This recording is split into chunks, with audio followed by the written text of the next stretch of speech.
জুলাই যোদ্ধাদেরকে যারা কালো শক্তি এখনই বলেছেন তাদেরকে জুলাই যোদ্ধা না, তাদেরকে জুলাইয়ের আসামি হিসাবে আগামী দিনে চিত্রিত করা হবে।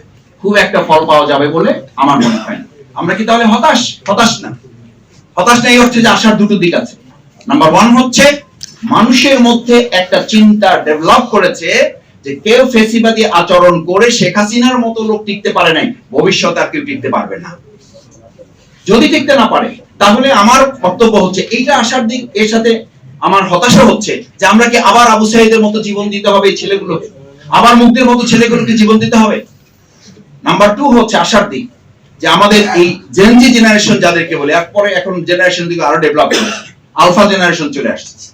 তারা বলতেছে এখন আবু সাঈদ মুগ্ধের মতো আমরা জীবন দেব না, তার আগেই ফেসিবাদের ঘর মটকে দেব।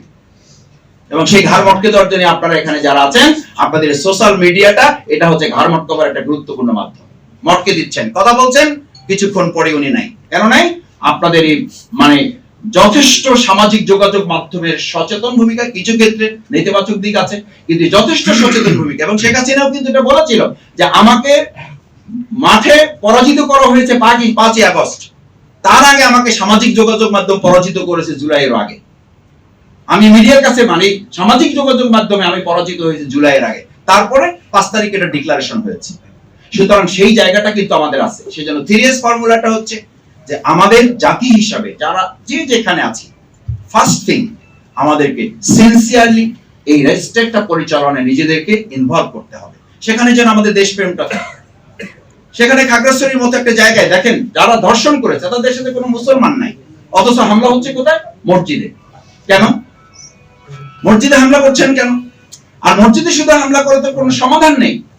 আমরা পাহাড়ের মতো জায়গায় এরকম একটা স্টেট যদি আমাদের সেনাবাহিনী রক্তাক্ত হচ্ছে, তাহলে আমার নির্বাচনে এই পাহাড়ে ইলেকশন হবে না? সেখানে আমার ভোট দিতে হবে না? তাহলে আপনি পাহাড়ের এই পরিস্থিতি সামনে রেখে যদি বলেন ভারত এবং শেখ হাসিনার ইন্ধনে এই কাজগুলো হচ্ছে, তাহলে ইলেকশনের মতো এত বড় একটা মানে ফেস্টিভ্যালের, আপনারা যেটাকে উৎসব নাম দিয়েছেন, আমি বলেছি যে ফেস্টিভ্যাল করতে হলে তো তার আগে মানে ফেস্টিভ্যালের জন্য আপনি একটা প্ল্যাটফর্ম তৈরি করতে হবে, ঈদের উৎসব করতে হবে। ঈদের উৎসব করতে হলে তো আগের 1 মাস রোজা রাখতে হবে। রোজা রাখতে হবে অর্থ এই অর্থে বলেছি, রোজা মানে শুধুমাত্র না খেয়ে থাকা না, রোজা মানে সংযম। তো আমাদের সংযম কোথায়? আমাদের সংযম তো জিহ্বারই সংযম নাই, যে তার মতো কথা বলে দিচ্ছি। শুধু কথা বলে দিচ্ছে না, জিহ্বা কেটেও ফেলতেছে। কথা বলবেন কি, তার আগে তো কথা জিহ্বা কেটে ফেলে দেওয়া হচ্ছে। সেই জন্য সিনসিয়ারলি যদি আমরা এটাকে মেইনটেইন করতে পারি সবাই মিলে, তাহলে জাতীয় ঐক্যমত কমিশনে যেটা বলা হয়েছে, জাতীয় ঐক্যমত কমিশনে বসে ওখানে কে আপনাকে বাধ্য করবে জিনিসগুলো? বাধ্য তো আমাকে করতে হবে। তার জন্য মূল বক্তব্য হচ্ছে জুলাই সনদের এই ব্যাপারটা যদি আমরা আইনগত ভিত্তি দিতে না পারি, তাহলে এই জুলাই আগস্টের গণ অভ্যুত্থানে আমাকে আবার আশার মেঘ করে থাকবে। জুলাই যোদ্ধাদেরকে যারা কালো শক্তি এখনই বলেছেন তাদেরকে জুলাই যোদ্ধা না, তাদেরকে জুলাইয়ের আসামি হিসাবে আগামী দিনে চিত্রিত করা হবে এবং সেটার জন্য অপেক্ষা করতে হবে।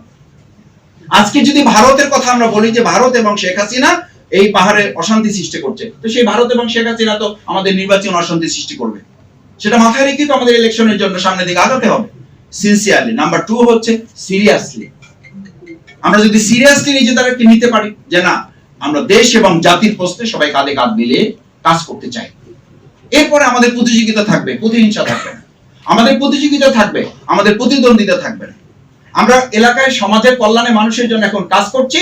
আমাদেরকে কেউ কেউ পরামর্শ দিচ্ছেন, মাসুদ ভাই এত আগে টাকা খরচ করে লাভ নেই। আমরা টাকা তো খরচ করছি না, এটা একজন মানুষের চিকিৎসার ব্যাপার, তার চিকিৎসার জন্য আমরা খরচ দিচ্ছি। এটা একজন মানুষের আত্মকর্মসংস্থানের ব্যাপার, সেটার জন্য আমরা তার জন্য 15 বছর 20 বছর ধরে কাজ করতেছি। বলছি এই টাকা এগুলো ইসের মতো, কর্পূরের মতো, ওনাদের ভাষা বলছি, এগুলো কর্পূরের মতো উড়ে যাবে। টাকা দিবেন নির্বাচনের আগের দিন।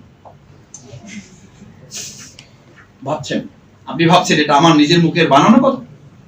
আপনারা সাংবাদিক বৃন্দ, সচেতন সুধী বৃন্দ আছেন, আপনারা প্রত্যেক এলাকায় আপনি দেখেন যে এটার জন্য ওয়েট করে আছেন। আসুন, নাম্বার 3 হচ্ছে আমাদের সিক্রেটলি, অর্থাৎ কে কি কোথায় কি করতেছি, এটা যত বেশি আমরা ফোকাস করব, তার চেয়ে অভ্যন্তরীণ আলোচনার মাধ্যমে, নিজেরা নিজেদের মধ্যে আলোচনার মাধ্যমে, নিজেরা বসে এই দেশটা আমাদের, সুতরাং আমরা সবাই মিলে দেশটাকে কাজ করব। এই দেশটা আমাদের, আমরা কেউ মালিক হতে যাব না, আমরা কাউকে দাসও বানাবো না। এই দেশের মালিকানাটা জনগণের হাতে আমরা ফিরিয়ে দেওয়ার মতো একটা ইলেকশনের মাইন্ডসেট আপ যদি করা যায়, তাহলে এই যে আজকে ফ্যাসিস্ট রাষ্ট্র ব্যবস্থা ও নির্বাচন, এটার একটা সলিউশন বের করা সম্ভব যদি আমরা দেশের জনগণকে মালিক বনে নিতে পারি, তাদেরকে মালিক হিসাবে চিত্রায়িত করতে